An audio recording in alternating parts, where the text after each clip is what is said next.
Hello guys. तो एक्सपेरिमेंटरी में अपन आगे बढ़ते हैं। नेक्स्ट वॉल्यूम की अपन बात करेंगे, that is FEF, forced expiratory flow 25 to 75%। ठीक है, थोड़ा सा डिफिकल्ट है, अच्छे से समझना इसको। पहले एक ग्राफ में आपको दिखा रहा हूँ। यस, तो आप देख पा रहे हैं ये एक तरह का फ्लो वॉल्यूम कर्व है।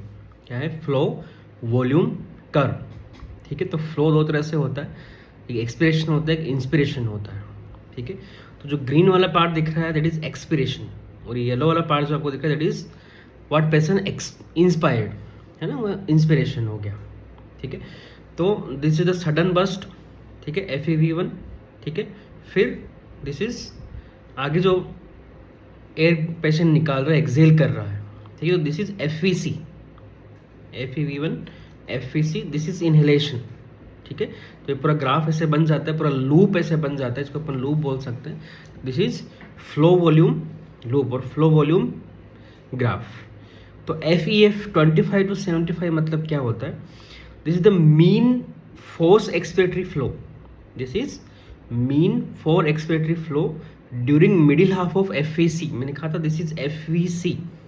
ठीक है, फोर्स्ड वाइटल कैपेसिटी। तो फोर्स वाइटल कैपेसिटी का जो मिडिल हाफ है, ऐसा आप समझो इसको, फोर्स वाइटल कैपेसिटी का मिडिल हाफ जो है दैट इज FEF 25 to 75%। मतलब जब फोर्स एक्सपिरेटरी फ्लो 25 पे पहुंचा, दिस इज 50%, दिस इज 75%, और दिस इज लास्ट में आके 0 हो रहा है।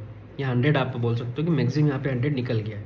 ठीक है, तो दिस इज फर्स्ट सेकंड जो FEV1 हो गया। फिर आगे आप एक्सेल करते जा रहे हो, करते जा रहे हो, करते जा रहे हो, करते जा रहे हो, करते जा रहे हो, पहुँचते पहुँचते यहाँ तक आ गया। अब आपने वापस डीप इनहेल किया है।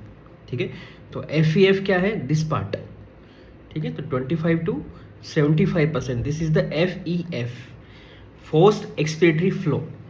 तो ये भी एक तरह का डायनेमिक जो वॉल्यूम है उसको आप बोलो डायनेमिक वॉल्यूम होता है। ये लीटर पर सेकंड में इसको अपन मेजर करते हैं, और ये अगेन एफर्ट डिपेंडेंट होगा कितना आप निकाल पा रहे हो। ठीक है, तो ये वेरिएबल होता है, अलग अलग पेशेंट में अलग अलग निकल के आएगा। ठीक है, एफर्ट, हाँ सॉरी, एक चीज़ आपको यहाँ पे याद रखनी है, एफर्ट डिपेंडेंट ये नहीं होता, मैंने गलत बोला, वो एफर्ट इंडिपेंडेंट होता है। क्यों? क्योंकि ये बीच का पार्ट है। देखिए 25 to 75% है। ठीक है, यहाँ पे कोई एफर्ट का इशू नहीं, यहाँ पे पेशेंट धीरे धीरे वो मतलब जो एक्सेलेशन हो रहा है वो FVC है।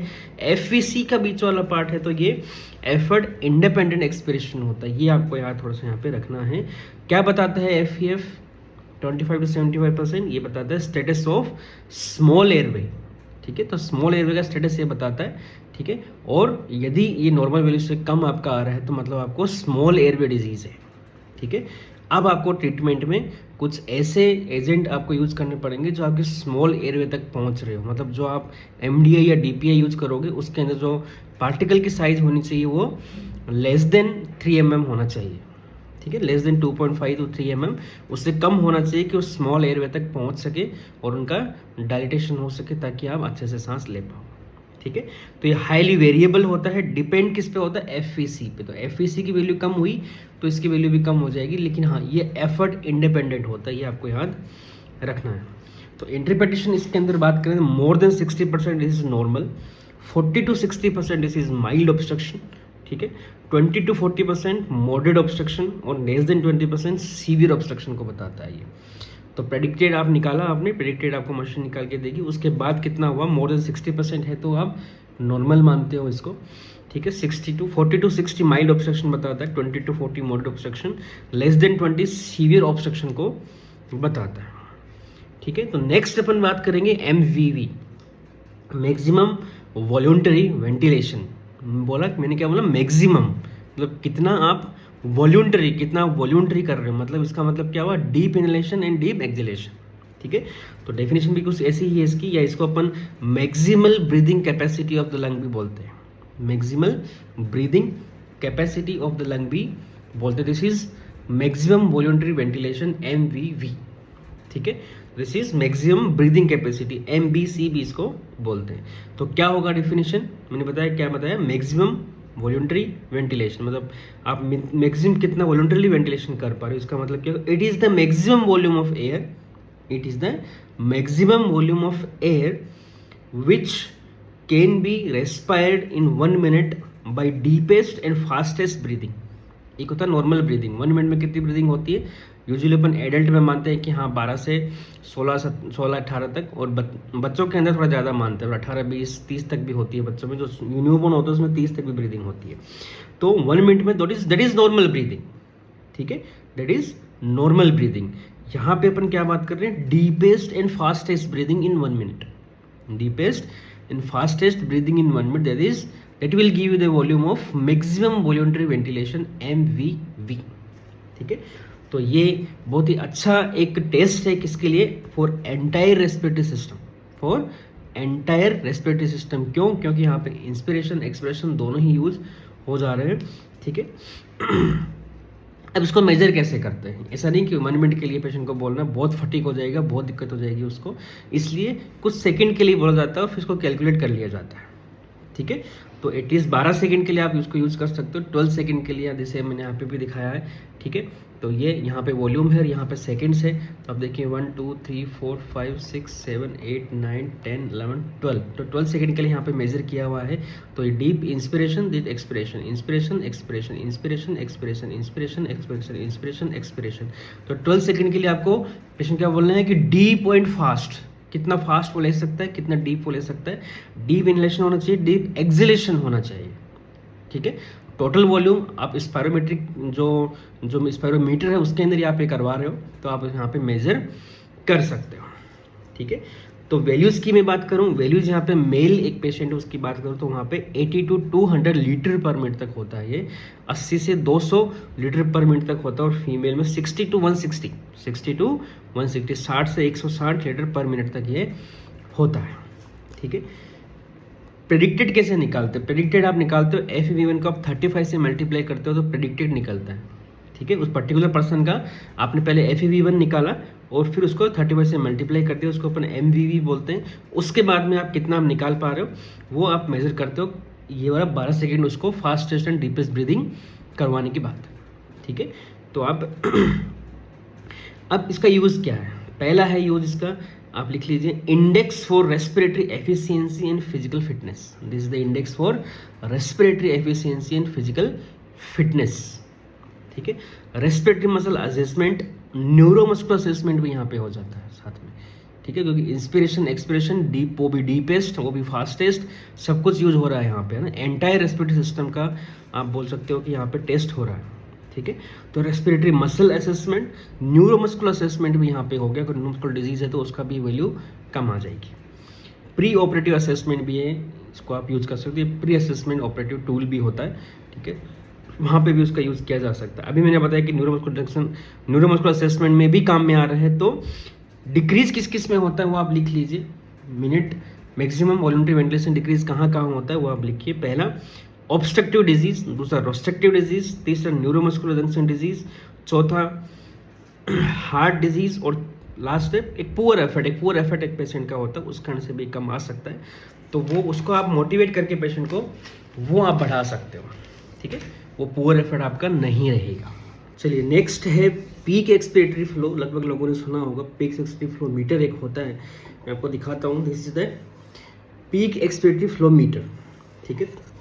तो दिस इज माउथ पीस, ये माउथ पीस होता है, ठीक है। यहाँ पे एक वॉल अंदर रहता है, ठीक है, यहाँ पे एक वॉल है अंदर, ये आपको रोटेट दिख रहा है, इसके अंदर यहाँ पे एक वॉल होता है, ठीक है, और ये इसका मीटर होता है, ठीक है, ऐसे देखिए आप इसको, yes this is the meter, ठीक है।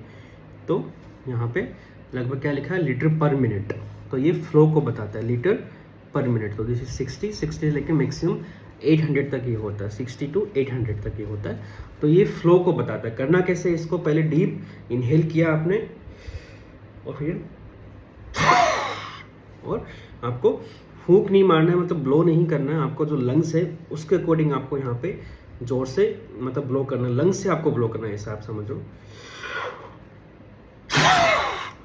ये देखो कितना गया, 550, अराउंड 540 मान लो, ठीक है। तो according to age, according to आपकी हाइट और एज के अकॉर्डिंग इसकी वैल्यू अलग अलग होती है, ठीक है। तो उसके अकॉर्डिंग ये निकालना होता है। तो पीक एक्सपिरेटरी फ्लो क्या बताता है, it is the maximal flow rate expired in one quick expiration, it is the maximal flow rate expired in a quick breathing या क्विक एक्सपिरेशन, तो ये एयर फ्लो के रेट को बता रहा है, मतलब फ्लो को बता रहा है ना कि वॉल्यूम। ये वॉल्यूम नहीं है, ये लीटर पर सेकंड में मैंने अभी बताया, लीटर पर सेकंड में अपन निकालते हैं। नॉर्मल वैल्यू 10 लीटर पर सेकंड होती है, 10 लीटर पर सेकंड तक हो सकती है, और 600 लीटर पर मिनट तक इसको अपन मानते हैं। ठीक है, तो या भी इसकी डेफिनेशन आप ऐसे याद रखिए कि maximum flow rate in one quick breathing और over the first 10 millisecond of forced expiration. आप फोर्स एक्सपिरेशन कर रहे हो, उसका जो फर्स्ट 10 मिली सेकेंड है उसके अंदर जो आप एयर बाहर निकाल रहे हो, मतलब FEV1 का एक तरह का पार्ट हो गया, the first part of FEV1। तो FEV1 का पहला पार्ट है ये, जस्ट एक ही बस, तो सिंगल बस। ठीक है, FEV1 आप थोड़ा और देर तक निकालते हैं, इन 1 सेकेंड तक निकालते हो, ये 1 सेकेंड तक नहीं, कल एक सिंगल क्विक ब्रीदिंग होती है। ठीक है, तो पीक एक्सपिरेटरी फ्लो यूज़ क्या है इसका? पहला, डायग्नोसिस ऑफ ब्रोंकियल अस्थमा के अंदर आप इसका यूज़ कर सकते हो। ठीक है, जब आपके पास स्पायरोमीटर नहीं हो, पेरीफेरी में आप हो, स्पायरोमीटर आपके पास नहीं हो, तो कैसे यूज़ करना है? पहले, सबसे पहले पेशेंट को ये देना है और उसको सिखा देना कैसे ब्लॉक किया उसने। तो मान लीजिए उसकी रीडिंग आती है लगभग 400 रीडिंग उसकी आई। ठीक है, 400 रीडिंग उसकी आती है। अब आप उसको 2 पफ ऑफ ब्रोंकोलेटर आप दे दो, शॉर्ट एक्टिंग यूजुअली यूज करते हैं, जैसे साल्बुटामोल वगैरह, साबा यूज़ करते हैं। साल्बुटामोल आपने 2 पफ दे दिए, 15 मिनट, 10 से 15 मिनट इसको बैठने को बोला, उसके बाद में वापस इसको बोलना है। ठीक है, वापस आप इस प्रोसीजर को रिपीट करते हैं। तो कितना डिफरेंस होना चाहिए, वेरिएबिलिटी कितनी होनी चाहिए डायग्नोसिस के लिए? More than 20%। ठीक है, तो 20% से ज़्यादा यदि वेरिएबिलिटी आती तो पेशेंट भी सोचेगा कि अरे कैसे कर लिया मैंने। ठीक है, तो वो एक तरह का इंडिकेशन हो गया कि हाँ, इसको ब्रोंकियल अस्थमा हो सकता है। कन्फर्म फिर आप बाद में करवा सकते हो स्पायरोमीटर से, या फिर दवाई देके, या फिर उसको इंजेक्शन, वो जो ड्रग्स वगैरह स्टार्ट करके उसके बाद में भी उसको रिलीफ आएगा, उससे भी आप यूज़ कर सकते हो। ठीक है, तो ये सिंगल रीडिंग होती है diagnosis, this is single reading in diagnosis. दूसरा, इसी का यूज़ आप response of bronchial asthma treatment में भी करते हो। ठीक है, उसके अंदर रेस्पॉन्स ऑफ ट्रीटमेंट के अंदर भी करते हो। वो कैसे होता है? तो यहाँ पे रेस्पॉन्स के लिए आपको पेशेंट को दे देना, या पेशेंट ज़्यादा कोई महंगा नहीं आता, ये 200-300 रुपये का आता है ना, ज़्यादा तो 500 रुपये का आएगा। तो पेशेंट इसको खरीद सकता है। पेशेंट खरीदने के बाद में उसको बोलना है कि डेली आपको 2 रीडिंग लेनी है, एक मॉर्निंग में, एक इवनिंग में।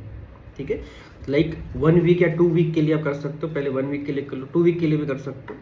ठीक है, फिर एक फॉर्मूला होता है कि आप एवरेज जो डेली है उसको एवरेज आप निकालते हो, 7 डेज का एवरेज आप निकालते हो, तो जो एवरेज वैल्यू आपकी निकली, ठीक है, वो ब्रोंकियल अस्थमा के आपके यहाँ पे डायग्नोसिस में भी काम में आएगी, और आप इसको ट्रीटमेंट के अंदर जो फॉलोअप है उसके अंदर भी काम में ले सकते हो।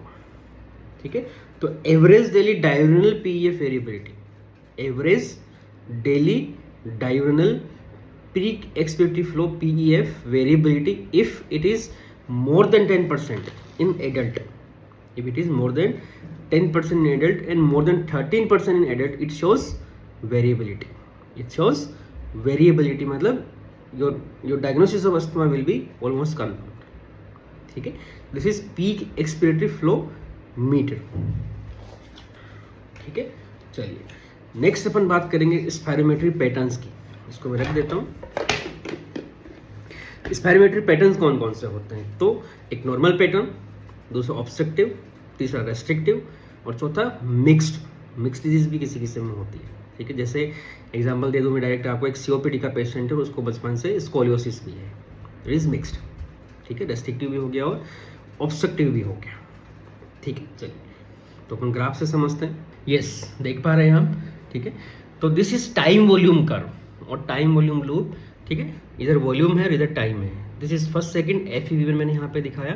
ठीक है, और लास्ट में आके ये प्लेटो फेज आएगी, उसके बाद में यहाँ तक टोटल जो अपन जो वॉल्यूम मानेंगे, this volume will be FVC। ठीक है, तो ये वॉल्यूम आपका FVC होगा और ये टाइम में आपका निकल जाएगा, लगभग 6 सेकेंड में ऐसा हो जाता है।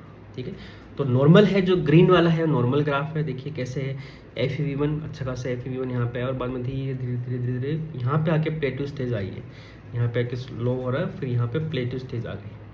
ठीक है, तो एटलीस्ट 3 सेकंड तक FVC लगभग निकल जाता है। प्लेटो स्टेज में थोड़ा बहुत रहता है तो वो आ जाता है। ठीक है, जो हेल्दी पर्सन है उसमें लगभग 3 और लेस देन 3 सेकंड में ही FVC का 75 to 80% निकल जाता है। ठीक है, तो FEV1 and FVC both are more than 80%. If FEV1 and FVC both are more than 80% of predicted value, समझ में आ रहा है, and ratio FeV1 and FVC ratio is more than 70%, सब कुछ नॉर्मल बता रहा हूँ मैं, ठीक है। FeV1 बाई FVC का रेशो भी 70% से ज़्यादा हो और इंडिविजुअली FeV1 और प्रेडिक्टेड FVC प्रेडिक्टेड से 80% या उससे ज़्यादा हो, तो अपन क्या बोलेंगे, this is normal spirogram, this is normal spirogram. Next अपन बात करेंगे ऑब्स्ट्रक्टिव की, ठीक है। ऑब्स्ट्रक्टिव की अपन बात करें FeV1 less than 80% of predicted, ठीक है। FeV1 less than 80% of predicted, देख पा रहे हैं आप, FeV1 less than 80% of predicted है। FVC इज आल्सो रिड्यूस्ड, है ना, FVC भी लेस देन 80% ऑफ प्रेडिक्टेड है, लेकिन कई बार FVC यहाँ पे नॉर्मल भी हो सकता है और रिड्यूस यदि होगा तो लेसर डिग्री देन FeV1 से लेसर डिग्री पे रिड्यूस होगा, इसलिए जो रेशियो आएगा वो 70% से कम हो जाएगा, ठीक है। रेशियो हो गया 70% से यहाँ पे आपका कम हो गया, ठीक है। ऑब्स्ट्रक्टिव के अंदर FVC उतना कम नहीं होता, ठीक है। तो FeV1 यहाँ पे ज़्यादा कम होता है, FeV1 यहाँ पे ज़्यादा कम होता है, FeV1 FVC दोनों ही कम होते हैं, लेकिन FVC इतना कम नहीं होता, कई बार नॉर्मल भी रह जाता है, लेकिन FeV1 कम होने के कारण आपका रेशो कम हो जाएगा, ठीक है। तो FeV1 बाई FVC रेशो भी लेस देन 70% आ रहा है और FeV1 एंड FVC दोनों ही रिड्यूस्ड आ रहे हैं, ठीक है। तो वो ऑब्स्ट्रक्टिव पैटर्न हो गया, ऑब्स्ट्रक्टिव आपका एक लूप हो गया या स्पायरोग्राम हो गया, तो दिस इज ऑब्स्ट्रक्टिव। इसके अंदर में समझ, यहाँ पे समझिए कैसे हुआ, यहाँ पे देखिए FeV1 रिड्यूस हो गया, बहुत ज़्यादा रिड्यूस हो गया, यहाँ पे FeV1 यहाँ पे था, यहाँ बहुत ज़्यादा रिड्यूस हो गया, ठीक है। लेकिन FVC देखिए कोई ज़्यादा रिड्यूस नहीं है, यहाँ तक आते आते यहाँ पे भी पहुँच रहा है और यहाँ पे भी ये पहुँच रहा है, यहाँ तक पहुँच रहा है, देखिए। तो ये वॉल्यूम आपका काउंट हुआ, दिस वॉल्यूम, तो ये वॉल्यूम इस वॉल्यूम से कोई ज़्यादा अंतर नहीं है, लेकिन FeV1 बहुत कम हो गया, देखिए FeV1 यहाँ पे था और दिस FeV1 बिल्कुल रिड्यूस हो गया, यहाँ पे आ गया, ठीक है। तो FeV1 ऑब्स्ट्रक्टिव पैटर्न के अंदर FeV1 ज़्यादा रिड्यूस होता है FVC की बजाय, FVC इतना रिड्यूस नहीं होता, ठीक है। नेक्स्ट अपन बात करें रेस्ट्रिक्टिव। रेस्ट्रिक्टिव में क्या होगा, अगेन दोनों रिड्यूस होते हैं, FeV1 FVC दोनों रिड्यूस हो जाते हैं, लेकिन यहाँ पे लगभग सिमिलर एक्सटेंट में रिड्यूस होते हैं, ठीक है। FeV1 भी रिड्यूस है और साथ में FVC देखिए यहाँ पे इतना सा ही वॉल्यूम, अब इसका जस्ट हाफ वॉल्यूम हो गया, इतना सा ही वॉल्यूम यहाँ पे आ रहा है, तो FVC भी लगभग सिमिलर एक्सटेंट में रिड्यूस होता है, इसलिए रेशियो आपका नॉर्मल होता है, मोर देन 70%, ठीक है। तो यहाँ पे 80-80 लिखा है, इसको आप मत देखना, मैं जो बता रहा हूँ आपको याद रखना है। तो रेशियो है वो 70% से ज़्यादा है, लेकिन FeV1 FVC इंडिविजुअली अपन बात करें both are reduced but in similar extent, लगभग जितना FeV1 के आसपास होता है उतने FVC के आसपास रिडक्शन आता है। मिक्स पैटर्न क्या होगा, मिक्स पैटर्न दोनों का मिक्स्ड होता है, उसके अंदर everything will be reduced, FeV1 FVC ratio everything will be reduced just like obstructive, लेकिन यहाँ पे अब सिमिलर एक्सटेंट में रिडक्शन होता है, ठीक है। दोनों का मिक्स कर दिया अपन ने, है ना। ये आपका मीटर जो मैंने बताया था वो है, ठीक है। FEF में आपको बता चुका हूँ। तो स्पायरोग्राम पैटर्न्स की अपन देख के आप बता सकते हो कि this is obstructive, this is restrictive. कैसे, नॉर्मल मैंने आपको बताया, FeV1 आपको ज़्यादा चेंज दिख रहा है, FVC में ज़्यादा चेंज नहीं दिख रहा है, ठीक है, that is obstructive. FeV1 FVC दोनों में ही ज़्यादा चेंज दिख रहा है, दैट इज रेस्ट्रिक्टिव। इससे आप याद रखिए इसको, ठीक है।